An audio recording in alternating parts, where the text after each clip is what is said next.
I have done some changes in audio. Adjust playback speed according to you. With that in mind, let's continue. Enjoy. Affinity Chaos. Help me seal the ice, I'll need some time to get myself together. Gray struggled to talk to Klaus. Klaus looked at Gray, who had seemingly lost all his charm.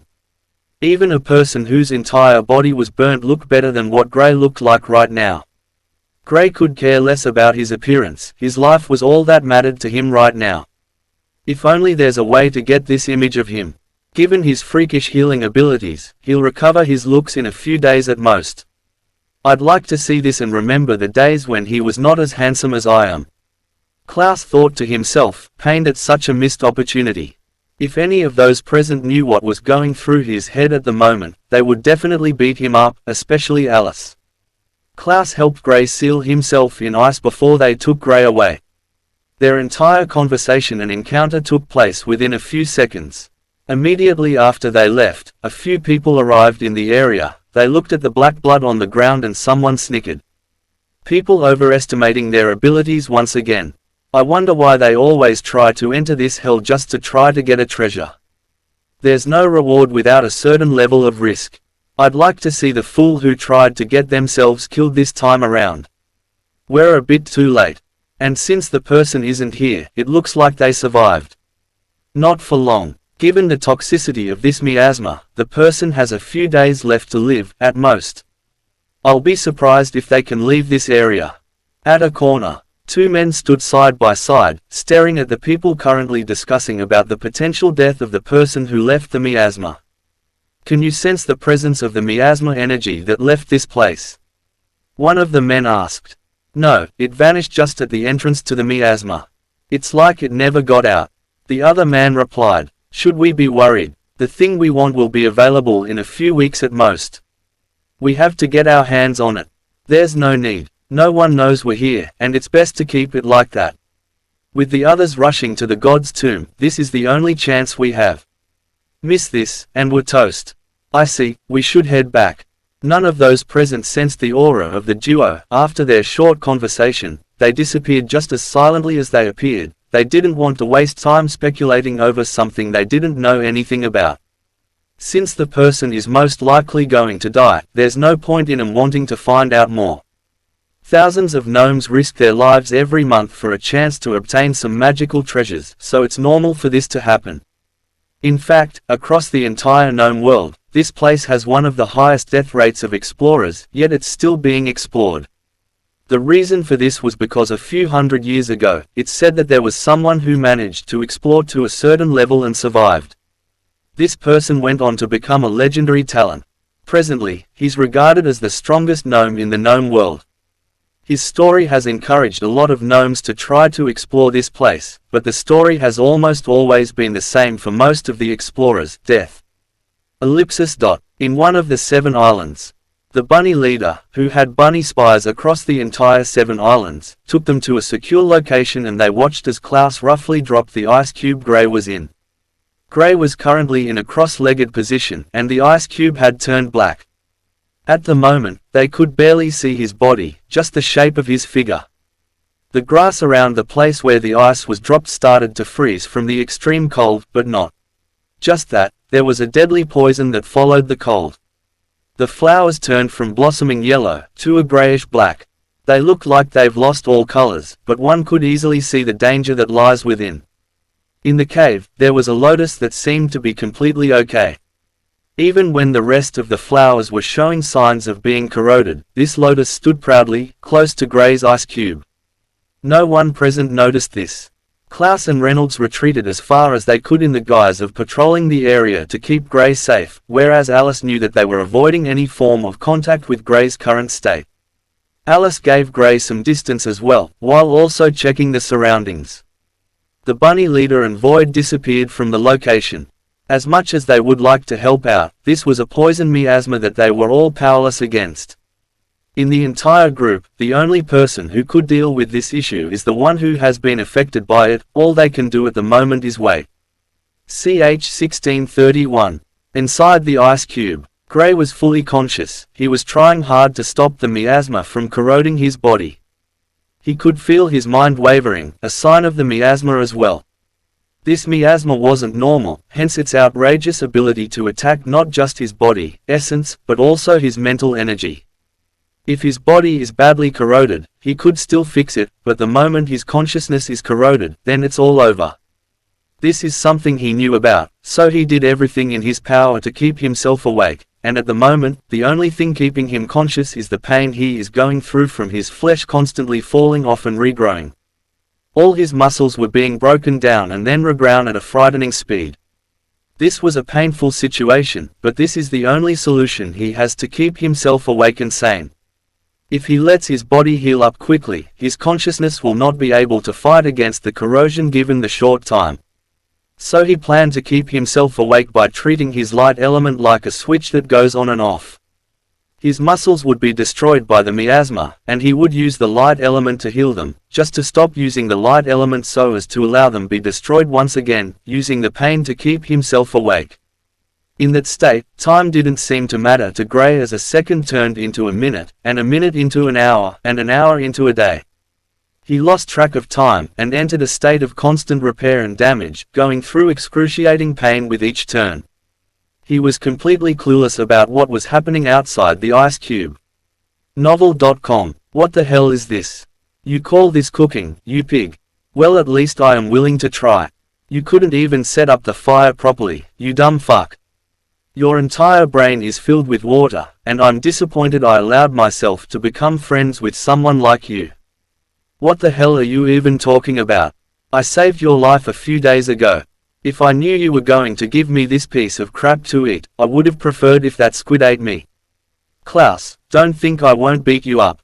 Ray, even if I were a corpse, you still don't stand a chance to beat me, ha ha ha. Fuck, I'll kill you. Alice looked on as the duo were about to start brawling like enemies. She sighed, and said, Klaus, Gray's ice cube is thinning out again. If you don't reinforce it, it'll give our location away, again. You can't even do one thing right. At least I always finish at the appropriate time, unlike someone I know. Ha ha. Klaus laughed in a manner that infuriated Reynolds. It was just one time. Ha ha. That's what they all say. Fuck. The duo were about to start once again when a fireball exploded in their middle, forcing them apart. The duo, who seemed to be on the verge of killing each other a few moments ago, turned to Alice. .0. Are you planning to kill us? Yeah, what's that about? Alice's eyes twitched and her face turned serious as her voice turned cold. Are you two really thinking about doing this? When the duo saw her expression, they snapped back to their senses. Oh. It's you, we thought it was someone else. Klaus shivered. I'm going to check on Gray. With that statement, he disappeared from the scene, leaving Reynolds alone with Alice. Reynolds felt like he was betrayed after Klaus disappeared without even trying to help out. Since you're in such a good mood to fight, why don't we spar? Alice asked with a bright smile. To others, Alice looked like a beautiful gentle lady with that smile on. But to the boys, whenever they see that smile, it's like they were staring at a demon crawling from the pits of hell and coming straight for them. Even Gray does as much as he can to avoid sparring alone with her. I'm going to check on Klaus to make sure he's properly checking on Gray. With a lightning speed, Reynolds disappeared from the scene, not daring to stay there any longer. Whenever they've sparred with Alice from the time they knew her, it has never ended well. Even after they've grown to become stronger, they are still always reminded by her superior strength when they just started out, and they find it difficult to remove that image of her from their heads. HMPH. I thought as much. Alice knew that the boys were all afraid of her. Well, given the fact that she was able to completely bully them with her strength for well over a year, and being the only girl in the group, she's overly protected by the others. Meaning, if one of them dares to accidentally hurt her, the person is basically digging his own grave.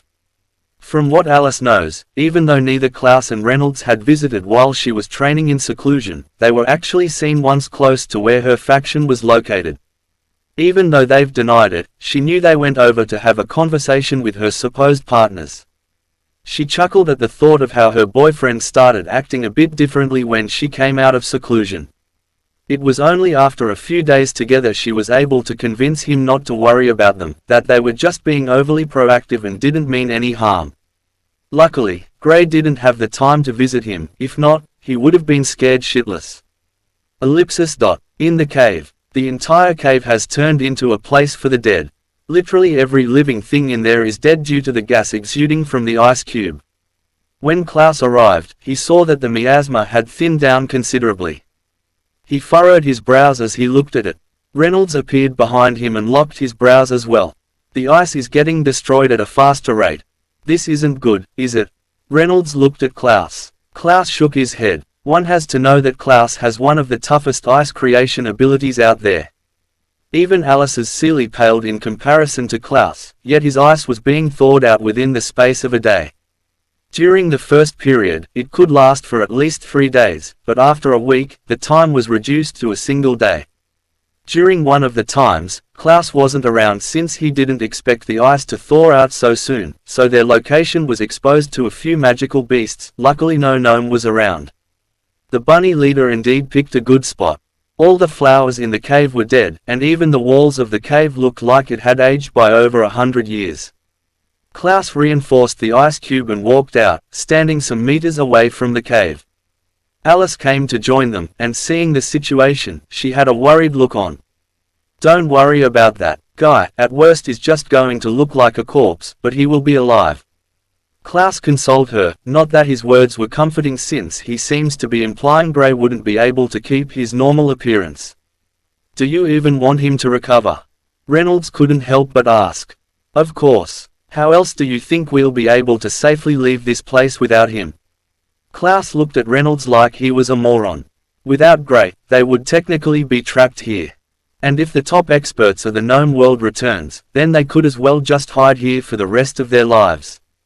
They were still discussing this when they felt a powerful wave of energy burst out from the ice cube. Klaus turned to look at the cave and remarked offhandedly, "You see, he's even on the verge of breaking through." After his statement, he seemed to freeze, realizing what he just said. Not just him, even Alice and Reynolds were a bit shocked at the current development. Void appeared and without a word, he unleashed his space domain. Space Lock. This was one of the abilities of Void's space domain. It could seal the entire space, making sure nothing enters or exits the space. It was different from how he usually uses his domain, which makes use of the spatial element to keep people trapped in a particular spot no matter how much they run. A space lock can be broken by someone on the same cultivation stage as himself, but his normal domain can trap even someone 2 stages above him. Ellipsis. Inside the ice cube, Gray was still going through excruciating pain, but at the moment, his consciousness was very clear. In fact, it was stronger than anything he has ever felt before. "This miasma is too strong. I need a means to store it, if not I can only release it." The miasma was so powerful that Gray was confident it could kill a few late-stage sovereigns. At the moment, Gray seriously needed to kill one, the first prince of the gnome world, and this was his best shot. He couldn't stay too long in the gnome world since he knew those who were in the god's tomb would be leaving soon. Gray didn't want to let go of such a weapon, even in the gnome world, except for those half-god experts. He was sure this miasma will be able to threaten even those close to the peak of the sovereign plane. The miasma he had in his body has gotten stronger, but it isn't enough to kill those late-stage sovereigns within a short period of time, whereas for this miasma, it would almost instantly take effect if pumped into the body of a late-stage sovereign. This was a powerful killing tool, he didn't want to let it go. Of course, if he didn't have any other choices he would give up on the opportunity, but for now, he wanted to try to see if there's a way he could store this powerful weapon for some time. He was racking his brain on how to store it when some slipped out of his body. Due to his breakthrough, his aura fluctuated and he lost control of the miasma, allowing a tiny bit to slip away from his body. The miasma that slipped away was far stronger than what had been exiting his body all this while, yet it had been able to deteriorate the condition of the cave to that extent. It's unknown just how destructive this little miasma that slipped out would be. Gray sensed his friends outside and panicked. If any of them were touched by this, they might be in immediate danger. And given the fact that he was on the verge of breaking through to the 3rd stage of the sovereign plane, he couldn't stop midway. If not, he would receive severe backlash. He was about to disregard his safety for that of his friends when he noticed something weird. A small flower close to the ice cube absorbed the entire thing. leaving practically nothing left. What? Gray was shocked at the discovery. He didn't think there would be such a flower in existence. The flower actually consumed the destructive miasma. Without hesitation, he stretched his hand out of the ice cube, and picked up the flower. He looked at it curiously, and this was the first time he was seeing a flower like this.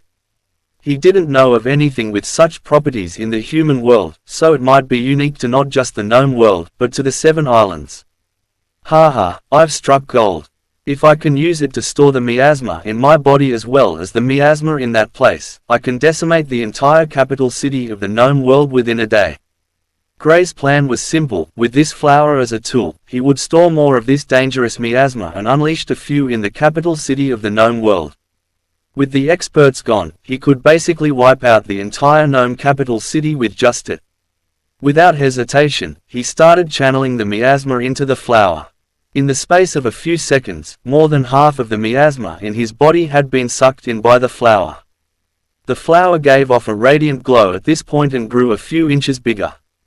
Gray was astounded by the flower's capabilities and pumped the rest of the miasma into the flower.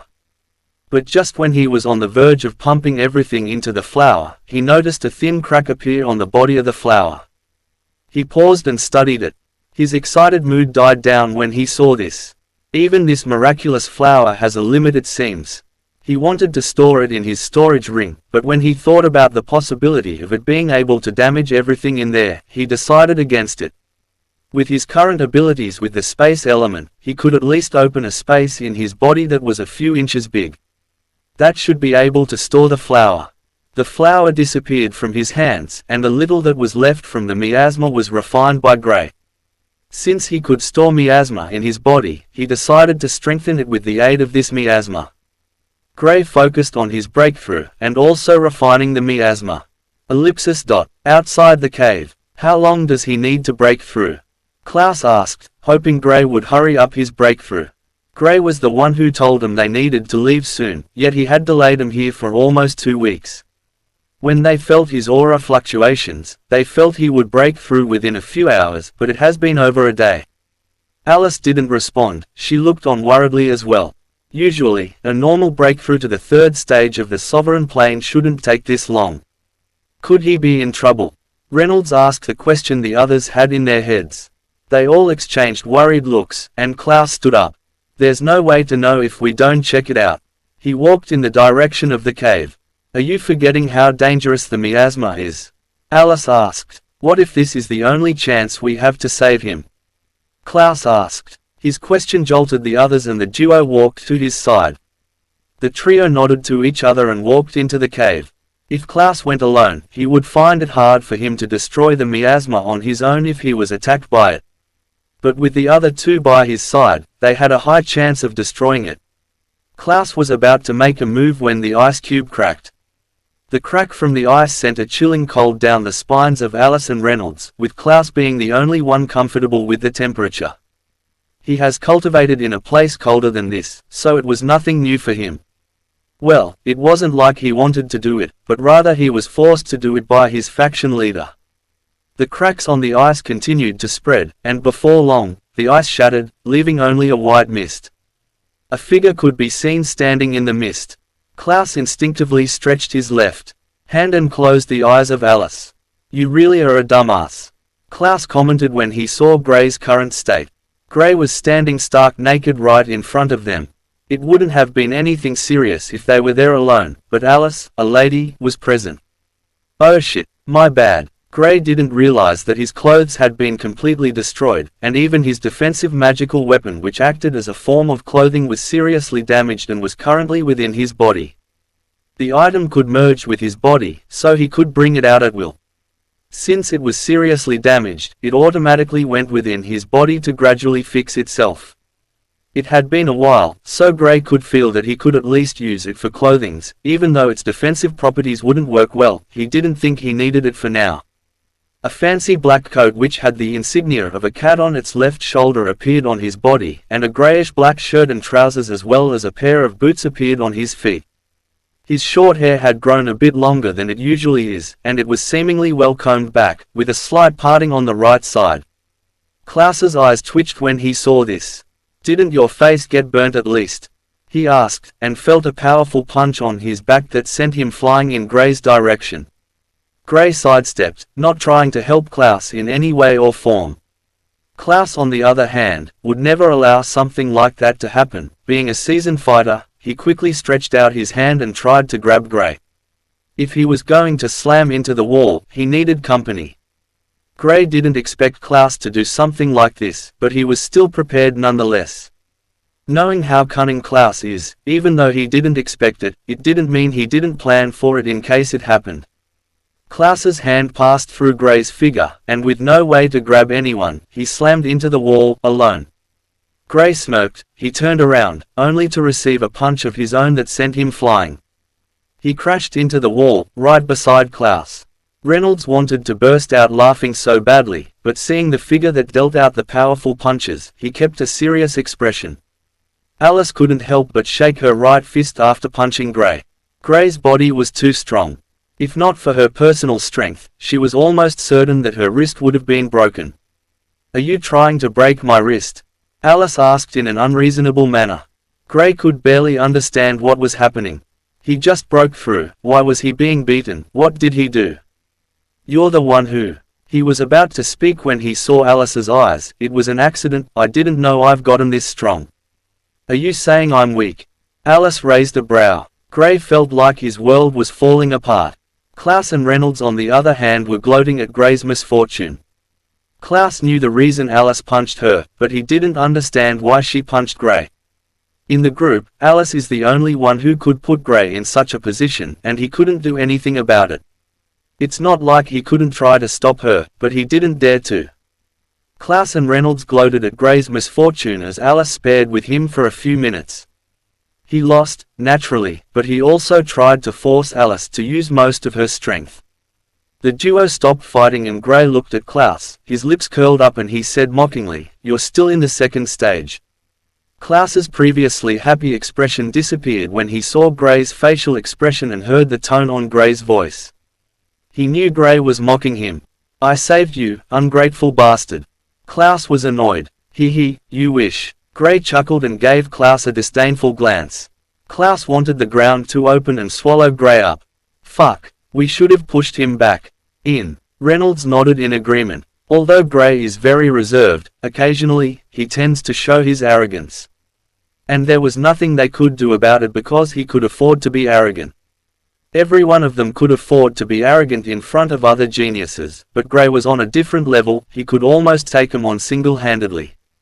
Of course, it's unsure who would win in a life-and-death battle if the trio fought him in that manner given their current strength, but to the best of their knowledge, they knew individually, Gray would beat the crap out of them without even trying much.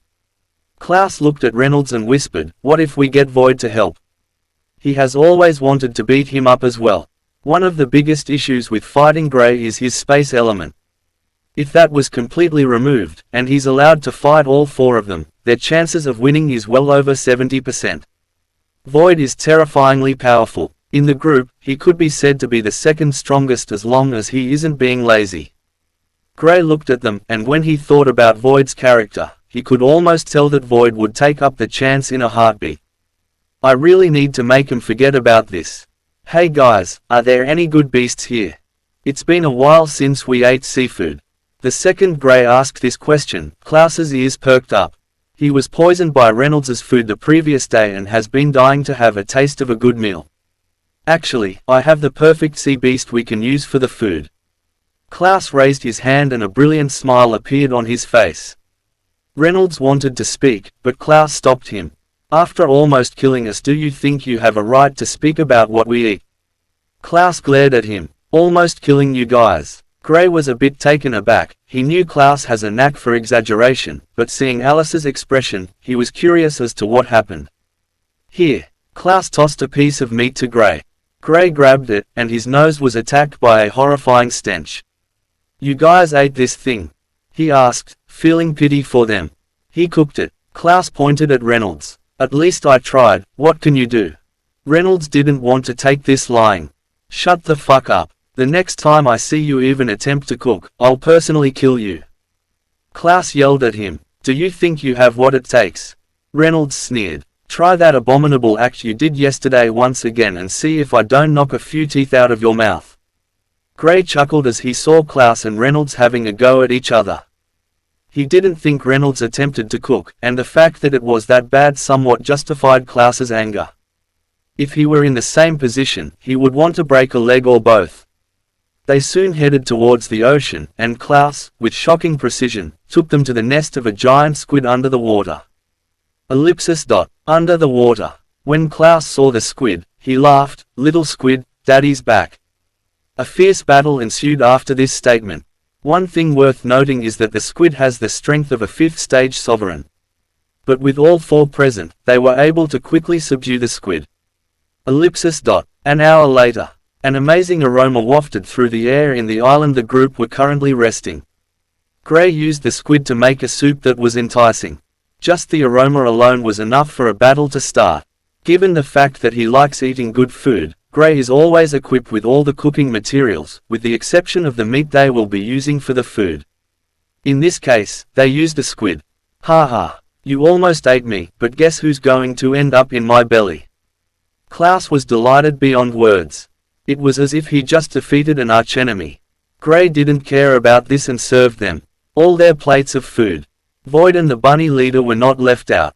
One of the reasons the bunny leader has come to accept hanging around Gray is precisely because of his delicious meals. And Gray has stopped using bunnies to make these meals, so he was comfortable with whatever else was used to cook. The group had a delicious meal, using it as a medium to celebrate Gray's successful breakthrough and being able to escape that deadly situation. The moment the group were done eating, Klaus, Alice, and Reynolds could sense a change in their bodies. "The essence in this squid is top-notch. I'm about to break through." Klaus smacked his lips, stunned by his amazing luck. "Me too," Reynolds added. They all turned to Alice, expecting a word from her, but compared to the duo who were talkatives, she was already in the process of breaking through. She was currently in a cross-legged position, with both eyes closed. The duo wanted to do the same, but they felt a force from beneath them as rock spikes sent them flying in different directions. "Do you guys want to disturb her breakthrough?" Gray's calm voice was heard. "Gray!" the duo shouted at the same time. They knew that Gray did this on purpose. They were about to go a few hundred meters away from Alice, but Gray didn't give him the chance. He took advantage of the opportunity to release some of his grievances. Hearing him yell his name didn't faze him. He smiled in a pleased manner and walked a few meters away. He wanted to properly inspect the properties of the flower and see if he could find another one. If he could, that would be great. When he thought about the poison miasma, he couldn't help but think about the bunny that wanted to get him killed in there. "I hate bunnies." His entire body shook when he recalled all his encounters with bunnies. For some reason, they always have a way of traumatizing him. From his first encounter with the bunny leader, to some of the other encounters he has had with bunnies. It's almost like they were after his life. Gray made a mental note in his head. At the moment, the gnomes weren't his arch nemesis, the bunnies were. And if he experiences another bully from a bunny, he will find them all and cook them. His eyes darted to the bunny leader. When the bunny leader felt Gray's gaze, his body shivered uncontrollably, and he looked at Gray. Seeing Gray's eyes, his heart started to pound. This was the same way Gray was staring at him the first time he captured him. It was as if the eyes were telling him, "One wrong move and I'll cook you." The bunny leader didn't know how he came to offend Gray. To be honest, he has been very helpful to Gray since they got together. Of course Gray has also been very helpful to him, but he didn't think he has done anything that offended Gray during the past few days. He quickly disappeared, getting away from the predatory gaze of Gray. With the bunny leader away from his gaze, Gray went back to his thoughts. One question was constantly reverberating in his head. How did that bunny evolve to survive in the miasma? It's understandable if it wasn't alive, but from what Gray saw, it was fully alive, which meant that it has been staying there for years at least. The bunny should be around the mid-stages or even the late stages of the sovereign plane. The fact that he couldn't get away from it showed that it was pretty powerful. With Gray's speed, no one in the early stages of the sovereign plane can keep up with him. Yet the bunny did so somewhat effortlessly. He could tell the bunny didn't want to kill him at that time and only wanted to play with him, which made him even more infuriated. Gray studied the properties of the flower while the others focused on breaking through. This was a good opportunity for them, so it would be a waste to not take it. Unlike Gray's situation when he broke through without him making too much effort, in the case of Klaus and the others, they could sense that they were close to breaking through after eating the squid, so they took advantage of the chance. A few hours went by and the trio finally completed their breakthrough. Klaus was the last to break through since he was the one with a higher cultivation stage. When he returned, Reynolds gave him a mocking smile and said, "We've been done for about an hour now, looks like your talent is lacking, you should work more." According to your logic, doesn't that mean Gray has the worst talent among us? I mean, he sort of spent an entire day just breaking through to the third stage, something I did within a few hours. Klaus's response stumped Reynolds as he couldn't reply to it. It was one thing saying he was more talented than Klaus, but Gray, he didn't even dare to think about it. None of them dared to say they were more talented than Gray. This is someone who started cultivating 3 years after they started, yet he has not only caught up to them, but he has also surpassed them by a landslide. Their cultivation stage might be close, but in terms of strength, Gray was way ahead of them. At least, none of them present could confidently say they can defeat someone more than 2 stages ahead of them. Even those 2 stages above them are very difficult to deal with, and it's all up to luck if they do manage to defeat them. Gray on the other hand can achieve this with some effort, and it's something they are all certain of. Alice laughed when she heard this. "I still don't know why you keep picking a fight with him when you know you clearly cannot win." Reynolds was talented, but it was only when it came to cultivating and fighting. Klaus on the other hand was not just talented in both, he was also an expert with words. He could literally make people go crazy without even lifting a finger. The ability to achieve such a feat is almost beyond outstanding. "What now?" Klaus asked, after putting Reynolds in his place. "We originally came here for a mission, it's time to achieve it." Gray looked in the direction of the island where the treasure the second prince was waiting for was growing. Even from this distance, they could slightly sense the aura of the treasure.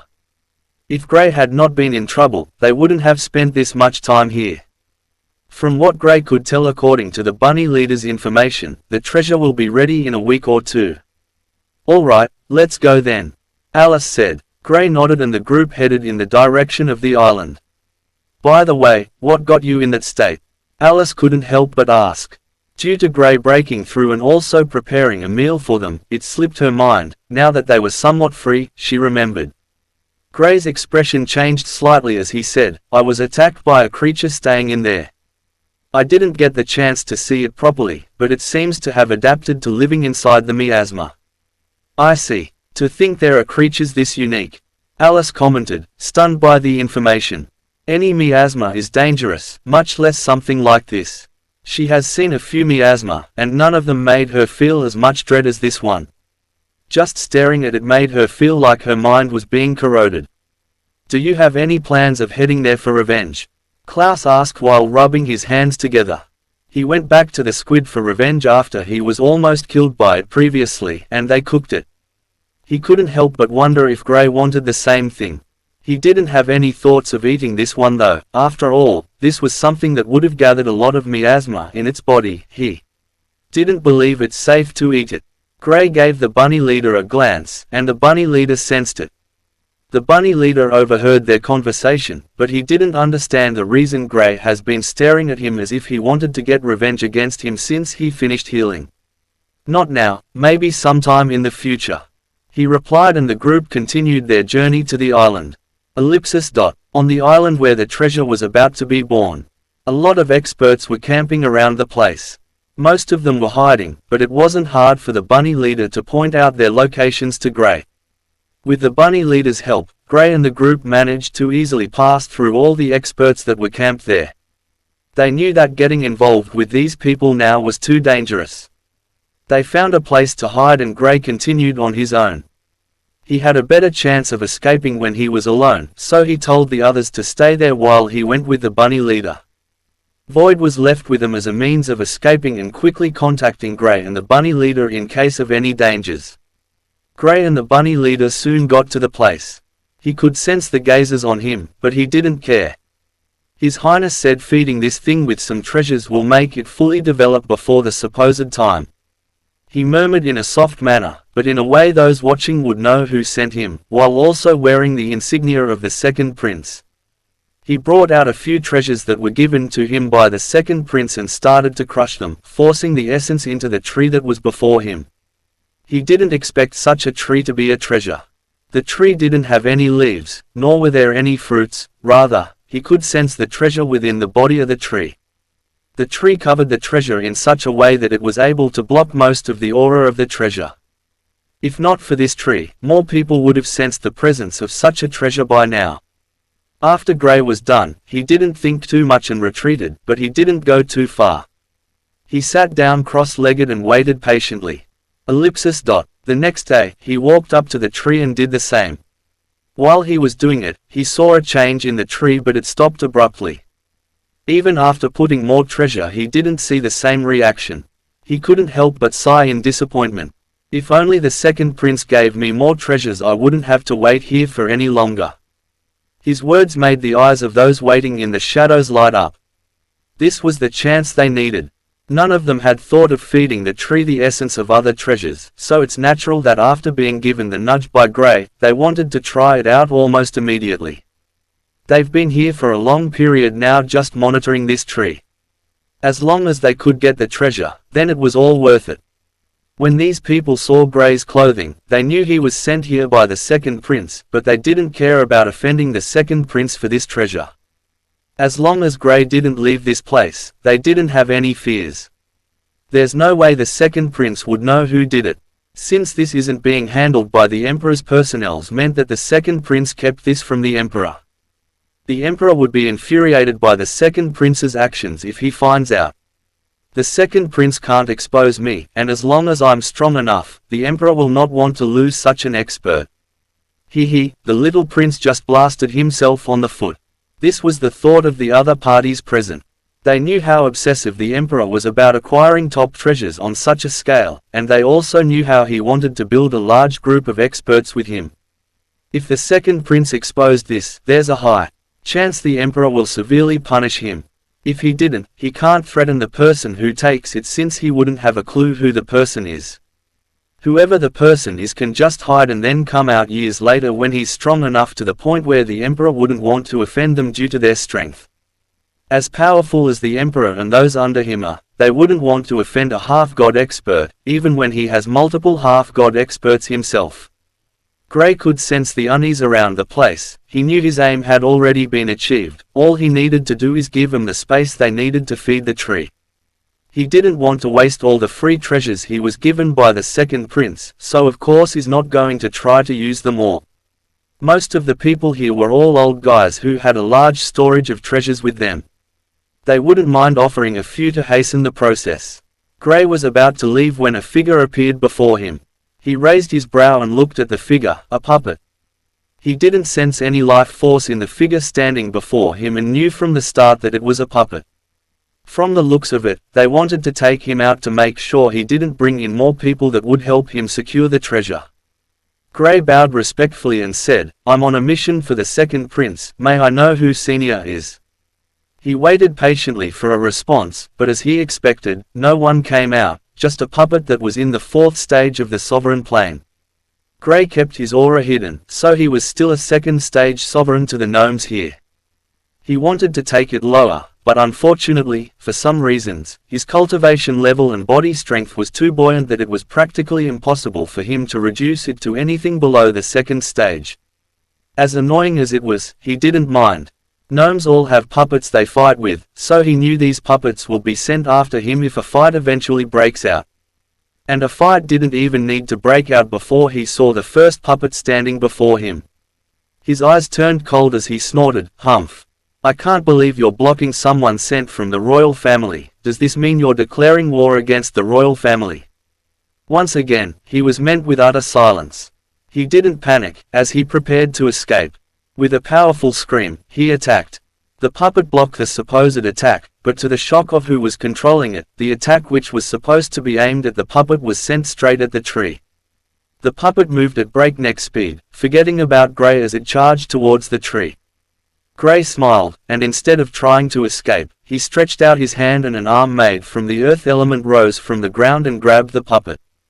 The man who was controlling the puppet felt his eyes almost bulge out.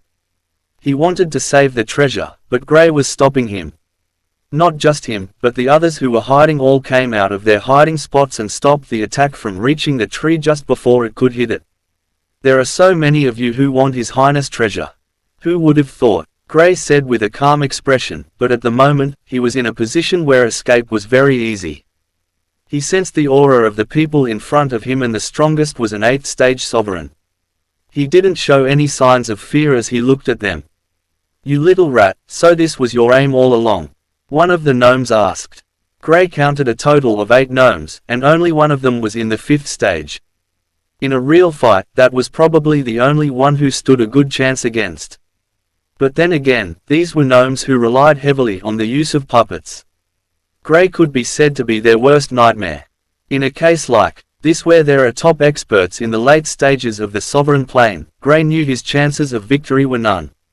There's nothing he could do to fight against an 8th stage sovereign even when he could break off their connection to their puppets. It will only give him a short time to escape, nothing more.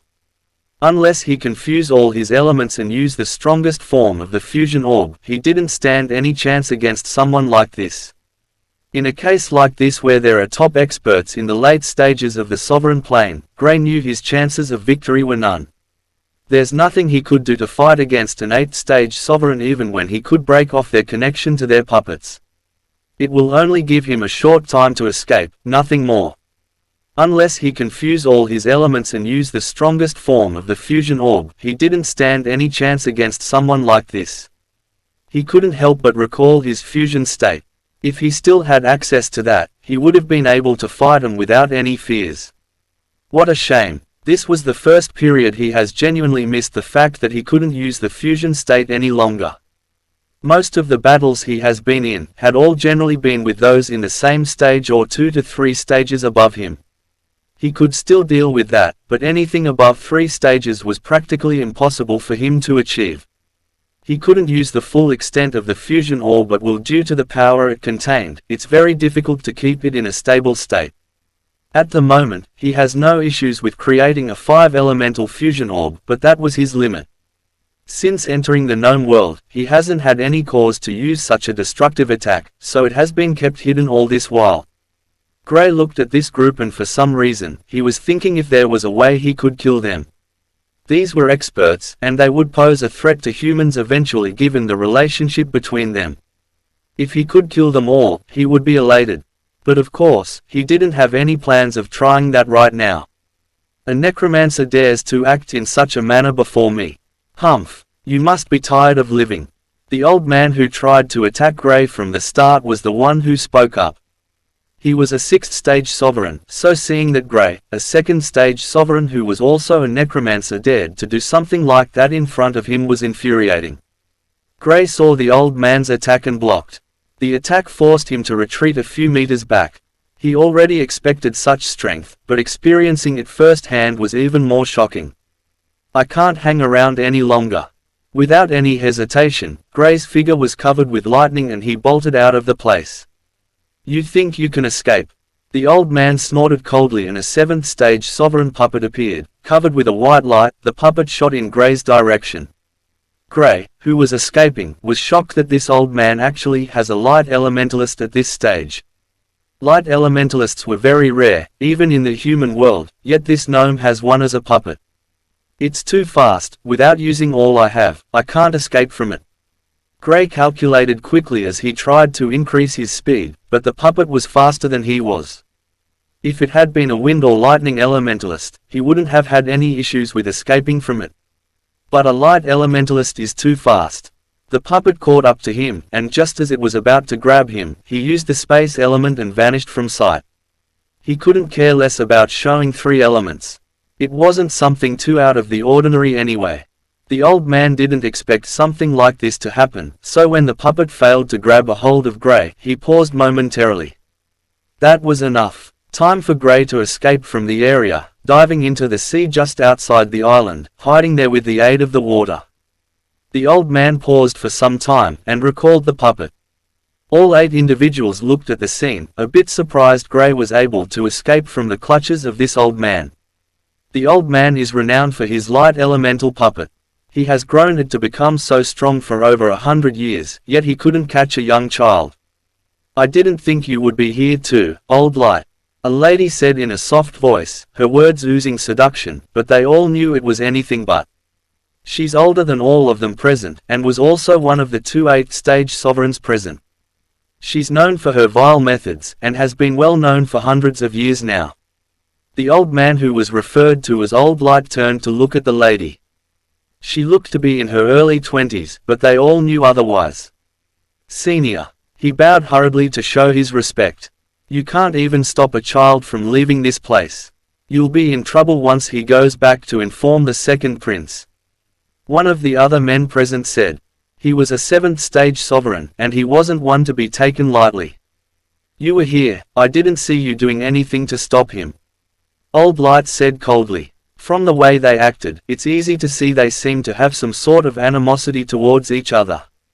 There's no need to do all these right now. You're all here and saw what the kid did. From this, you can tell that we can quicken this thing's growth," a man who looked to be in his 40s said. He was the other one who was in the 8th stage of the sovereign plane present. What are you implying?" the lady asked. She was the only lady present, but she could be said to be the most dangerous. "We should all take out a share of treasures to feed it. Once it's fully developed, it belongs to anyone who has the ability," the man said. The others thought about it and nodded. This was well within the rules in such a situation. "What about those little guys who are watching on the side?" Old Light asked. "Either you come out to help out, or die," the old man said softly, but his words spread across the entire place. A few early stages sovereigns who were hiding came out. And even 2 4th-stage sovereigns came out as well. These were the guys who headed to the side of the miasma Gray came out from when he was injured. They could only come out with a wry smile. They weren't strong enough to fight for this treasure. If they dared to fight, they would be killed. This is something they were all too aware of, yet the man was forcing them to feed it with their treasures. Unfortunately, there was nothing they could do. After all, the world was ruled by the strong. If the royal family didn't have the strength to rule the gnome world, they would have been killed a long time ago, and people who were strong enough would have taken control of the world. "You will all take an oath not to mention a word of what happens here today to anyone after you leave this place, if not, you'll die," the man said, bringing out something they would use for it. The weaker ones didn't have any choice but to do as they were told. In the end, it was only wishful thinking to believe they had a shot at the treasure. In all honesty, they didn't expect such a group to appear. They felt at most, the strongest person would have been in the 6th stage. After all the experts were summoned by the Emperor for the expedition to the God's Tomb. But these guys refused to leave, and even an 8th stage sovereign was present here. This wasn't within their expectations, so when they eventually found out there were people like this here, it was already too late. With no other choice, all they could do was expend their treasures as they tried to hasten the maturity of the treasure. This was the price they had to pay for keeping their lives. They've already sworn the oath to not say a word about what happens here. Ellipsis. Under the sea. Gray was hiding in a cave on the side of the island beneath the sea. The bunny leader had some bunnies there that were keeping track of the situation. So Gray is well informed on what was happening there. He knew about the presence of the strong guys, as well as the weaker ones present. The weaker ones not coming out was a good thing for him. He would have expended some effort on them, and maybe even wounded a few, which wouldn't be good for him. The underground cavern he was currently sitting in was filled with water, but it wasn't something that could threaten him. He looked around and noticed the place headed further. He was curious, but for some reason, he could sense a great sense of danger from that place. If he dared to go into a place he felt was dangerous just due to his curiosity, then he was a fool who didn't care about his well-being. He shook away the thought of heading there and focused on being updated on what's happening outside. Ellipsis. How much longer will this take? This thing is a bottomless pit. My 100 years of savings is gone. I'm ruined. Cries of discontent echoed around the place. The treasure was taking so much from them and they didn't know how to deal with it. Those who were weaker were the ones who had to face the behemoth task of spending their treasures. It's either they used it or they were killed.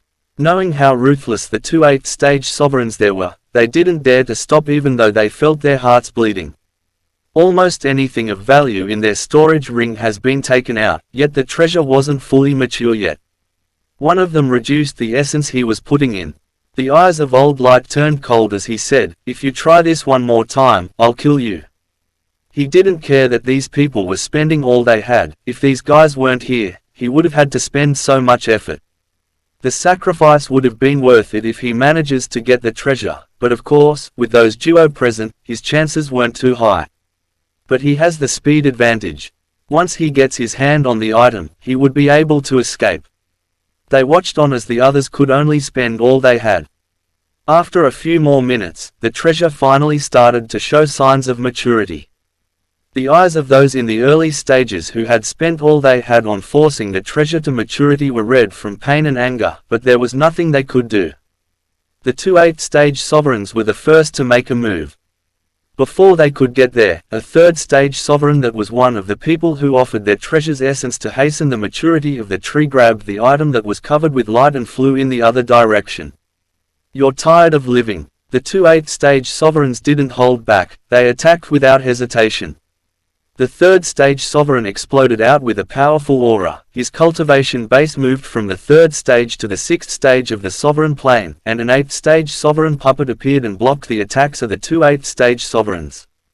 The gnomes were taken aback when they saw that the gnome who they thought was supposed to be in the 3rd stage was actually a 6th-stage sovereign. What was worse was that they didn't use their puppets to attack, so the puppet of the gnome was able to block the attack. The gnome's speed increased and he bolted away from the island. The faces of the two 8th-stage sovereign turned sour and they chased after him. The other mid-stage sovereigns gave chase as well. Among them all, even with the two 8th-stage sovereigns, Old Light was the fastest. He had a light elementalist as a puppet. People still didn't know he was able to achieve such a feat since light elementalists have an advantage over gnomes, but he was able to, and he was faster than the others with the aid of the light puppet. Under the island. Grey was well aware of what was happening outside. He didn't expect that the two 8th-stage sovereigns missed that guy. He had already sensed him for a long time, and when he didn't see him come out with the others, he knew the gnome was trying to take advantage of the others, but seeing how he was able to do it successfully surprised him. "Looks like they're a bunch of dumb guys." This was the only thought in his head. The fact that they allowed someone like that to get close to the treasure shows how dumb they are. An 8th-stage sovereign is definitely stronger than a 6th-stage sovereign. But when said sovereign has an affinity with elements that increases his speed while the other has something like the water or earth element, it's almost impossible for the 8th-stage sovereign to catch up to the 6th-stage sovereign. Adding his 8th-stage sovereign puppet to it makes it perfect for him to further increase the distance between them. That guy with the light elementalist as a puppet will surely catch up. I wonder if they'll try to take the thing for themselves.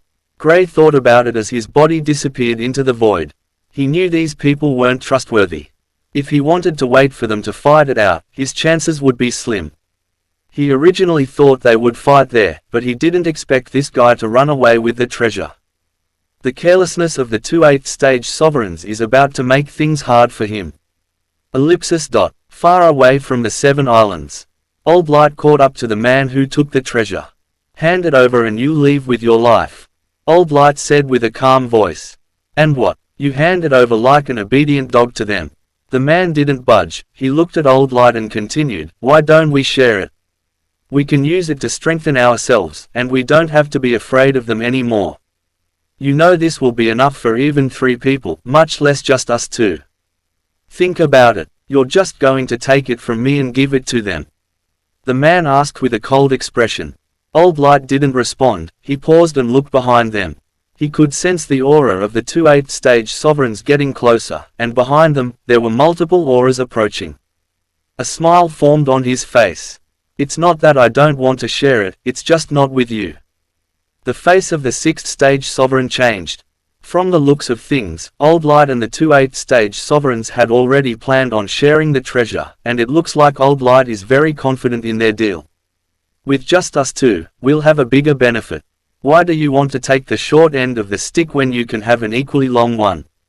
The man didn't believe he couldn't convince Old Light.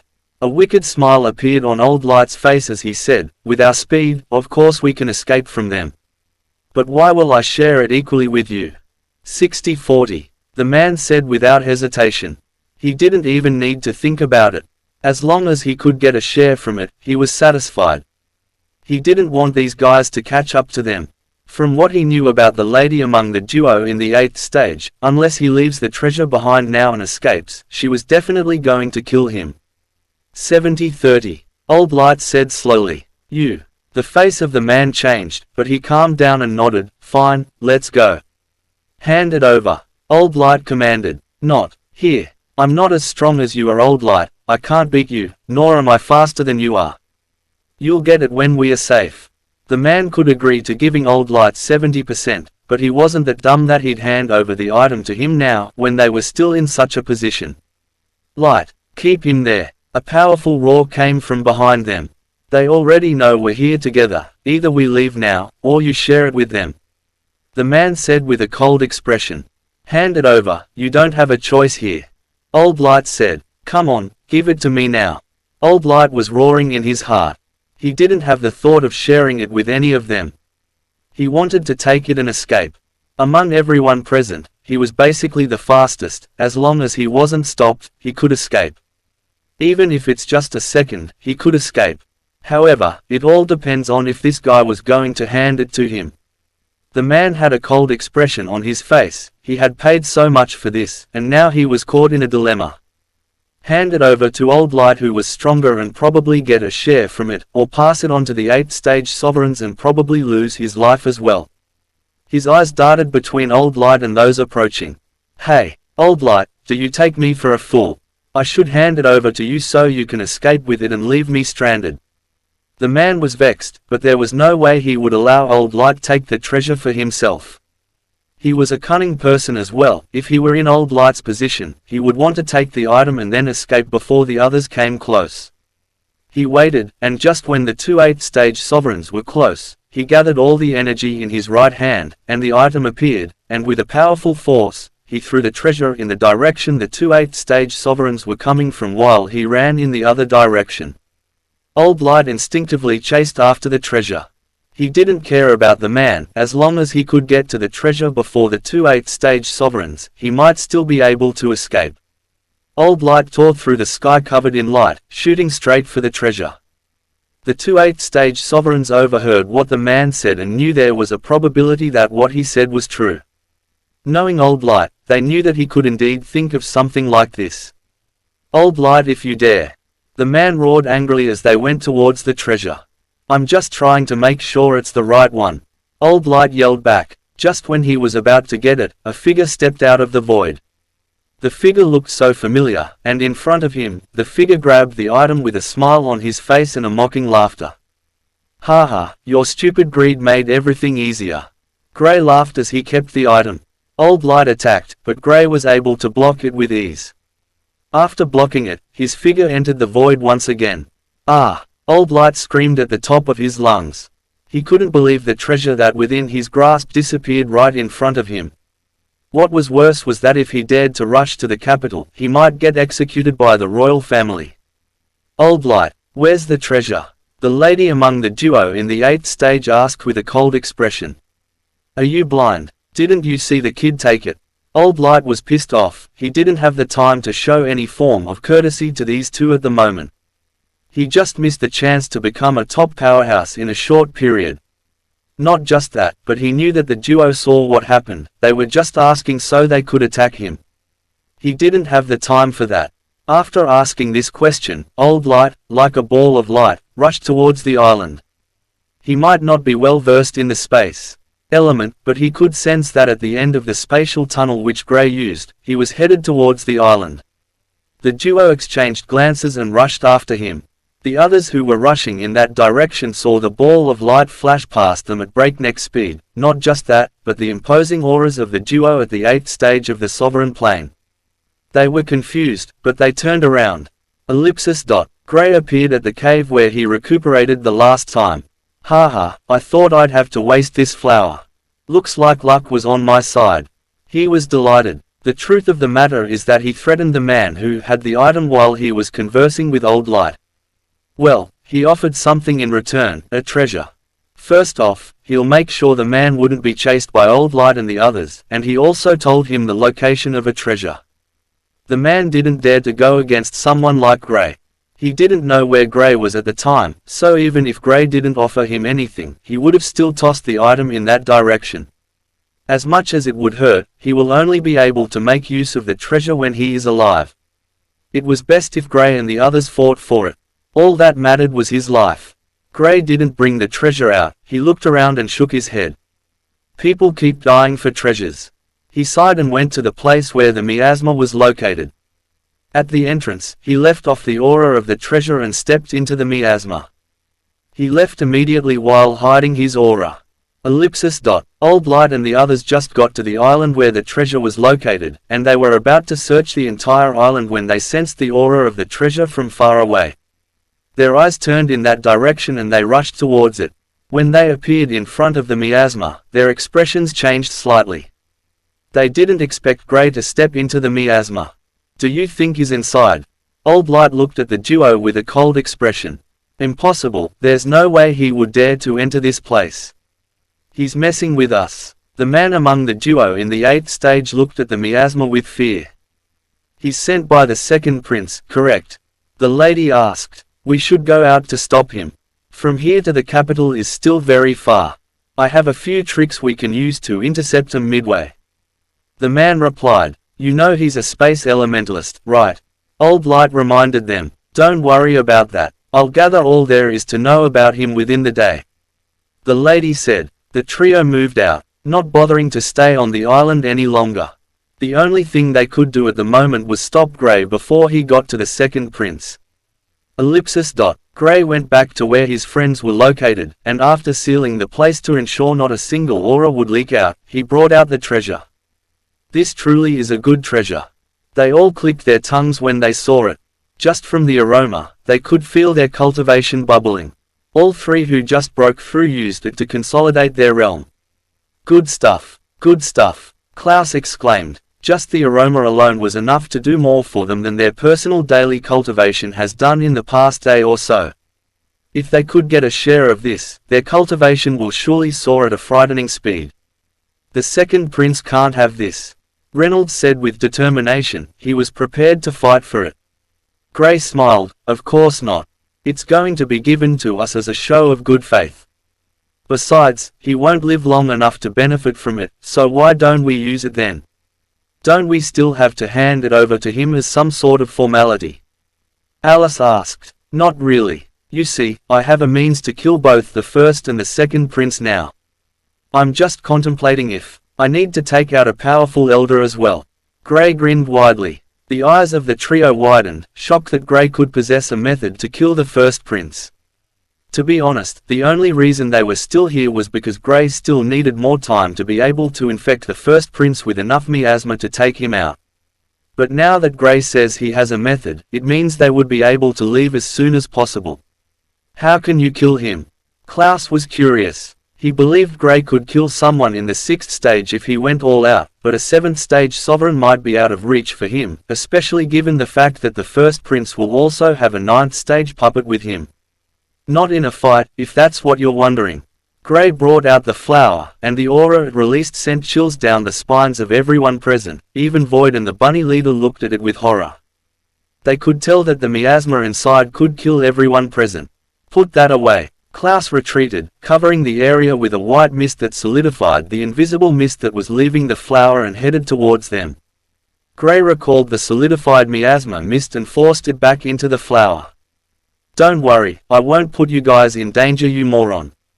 He rolled his eyes. Among everyone, he was the only one who reacted in that manner. I don't like that thing. Klaus eased up and scratched his head awkwardly. He has always hated miasma after his first encounter with it. So being this close to it and sensing the dangerous invisible mist headed towards him, he reacted instinctively. Just admit that you're a wimpy boy and we'll get this over with. Reynolds chuckled. Klaus didn't respond to him. He looked at Gray and asked, "Can we get out of this place now?" "Well, there will be a little issue on the way." Gray rubbed his hands together. "Which is?" Alice asked. "If I'm not wrong, these guys will want to intercept us on our way back to the capital." Gray explained. He added when he noticed their expressions, "Well, just me actually. They don't know you guys, but once they do their research, they will have heard of you guys too. So, we're not heading out, rather, we'll wait for the second prince to come pick us up. Niece, I'm not ready to die for a prince we want to kill." Klaus was glad with the thought of the prince coming to pick him up. "Until then, we have to stay hidden. Staying here however is out of the picture." Gray could sense the people around searching for him. "Okay, we should head out," Reynolds said. "Yeah, but not together. I'll go out first and draw their attention to me. I'll tell Void when it'll be okay for you guys to leave." Gray wanted to ensure their safety. At least to a certain extent, him leaving first would lessen the suspicion on the trio. Of course, the gnomes seeing other humans here would make them suspect they were a group, but given the fact that they were all interested in getting their hands on the item, as soon as Gray appears, they'll all go after him, leaving the others alone. The others knew Gray's plan was correct.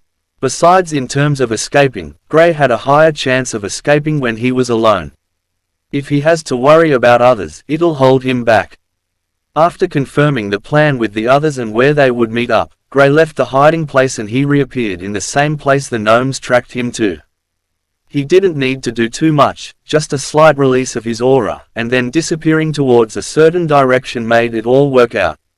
Most of the top experts had already gone ahead to wait for him, but there were a few that were waiting around just in case something like this happened. Ellipsis. Outside the Seven Islands, a sixth-stage sovereign sensed the presence of Gray's aura. He has seen him before and could tell who he was. Luckily they're all gone.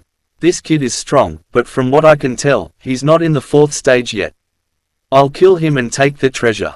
The sixth-stage sovereign was confident in his abilities, and there was no way he believed anyone below the fifth stage could fight against him, much less someone that was in the third stage of the sovereign plane.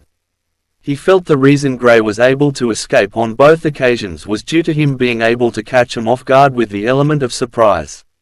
Now he's aware of Gray's space element, and he was prepared for that to ensure there was no escape. The sixth-stage sovereign's figure faded away as he gave chase. Ellipsis. Gray on the other hand had circled the entire place to ensure there were no hidden dangers. He could sense the presence of one sixth-stage sovereign and three fifth-stage sovereigns. Individually, he was confident that he could take them out, but all three fifth-stage sovereigns were together. I'll kill the sixth-stage sovereign first, that should put these guys off. The sixth-stage sovereign was stronger, killing him will act as a deterrent to these fifth-stage sovereigns, which will put him off his back. They wouldn't want to chase someone that seemingly has the ability to kill them, and due to his mysteriousness, they don't know what he's capable of doing. Gray left the Seven Islands and headed further away from land. Heading in the direction is supposed to will only increase the odds of being intercepted by others, so he wanted to kill off this guy above the sea. With no sight of land, he could at least deal with this guy and not think about anyone intervening in the fight. After getting to a certain point he knew that was safe enough, he stopped and entered the void. A few seconds after he entered the void, the figure of a gnome appeared in a hurry. The gnome looked around vigilantly. He might be confident in his abilities, but it didn't mean he would be careless. No matter the gap, he will always fight with his full strength and never underestimate his opponent. Gray confirmed that the others weren't coming anytime soon, so he stepped out of the void. "Why are you chasing me? Do I have to remind you that this thing belongs to the second prince?" he asked calmly. "If it never gets there, there's no way it is his. I'll take it and hide in the human world for a few years." The gnome laughed. There were multiple gnomes in the human world, no one would question his presence there.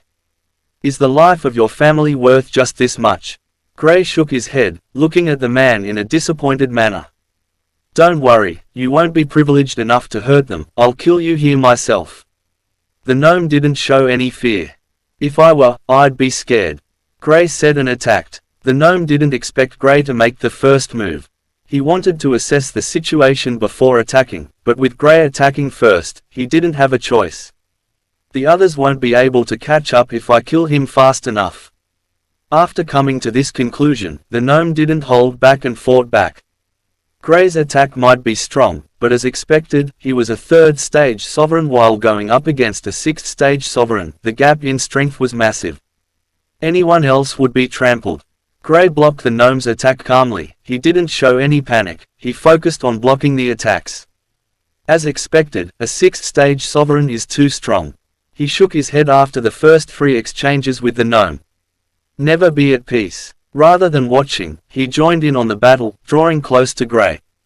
When Gray saw this, a smile appeared on his face. Finally. Although he was confident he could get close to the gnome even with the previous distance, he wasn't too confident he would be able to do significant damage to him. It'll take at least a 1/4 of a second before he closes the distance to the gnome after cutting off the link, and the time left might not even be up to a second before the gnome recovers from the momentary shock he gets from having the link forcibly cut off. With the man closing the distance on his own, Gray was beyond relieved. The man was about to attack when he noticed Gray's facial expression. He felt his heart skip a beat as he felt a great sense of danger. Without hesitation, he didn't care to know where the danger was coming from. He retreated immediately. Unfortunately, it was already too late. Gray had already cut off the link at the time he felt the sense of danger, so even when he wanted to retreat, he was stunned momentarily and unable to move. With Gray standing in front of him, he was unable to move as his core was attacked by Gray. He regained his senses just after a second, but his core had already been cut open as his essence started to rush out of his body. He looked at Gray in dread as his cultivation level plummeted. Within the first second he regained himself, his cultivation dropped to the 5th stage of the sovereign plane, and he could tell it was heading further. His eyes widened. He was too shaken to even make a move. There's only one person who he knew could achieve something like this, and that person is said to be in the God's tomb. One of the reasons the Emperor used such large manpower was to ensure Gray was killed in the God's tomb. If what's said about him is true, then he was too dangerous to allow to grow. Someone like that could almost single-handedly defeat him once he gets to the half-god plane. They're not the only ones in danger. Even their god plane elementalist might be in trouble if Gray goes on to become a god. Gray Dawson. The shock in the eyes of the man was evident. Life in the flesh. Gray smiled sheepishly as he watched the man's cultivation level drop to the 4th stage of the sovereign plane. Enemies. After completing the teleportation array here, Gray left with the bunny leader. The others didn't have anything to do, so they focused on their cultivation for now. Ellipsis. Gray and the bunny leader arrived in a town. According to the gnome he captured, this was the best way to escape from the senses of the stronger experts. The strongest person around this town who was in hiding is a 5th stage sovereign. At the moment, entering the town in an open way might not be a good choice since the gnomes are already aware of the numbers of necromancers and other human slaves in the town. He sneaked into the town and hid somewhere, waiting for the bunny leader's rabbits to pick up the trail of the gnome.